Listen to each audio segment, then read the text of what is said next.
Welcome. In this video, I'll show you how to buy XLM on Binance. All right, so first up, go ahead and go to Binance.com or open up the app.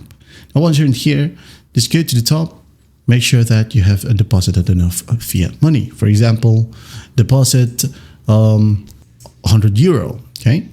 Select this option, deposit euro, select your bank, proceed right here, follow simple prompts, and once done, you have your fiat, okay? So once you have your money under Binance, you can go ahead over to buy crypto right here at the top left. Now go ahead and select your currency, of course. Let's say euro. For 100 euro, okay, let's say, just click on this drop down, find XLM. Okay, click on XLM.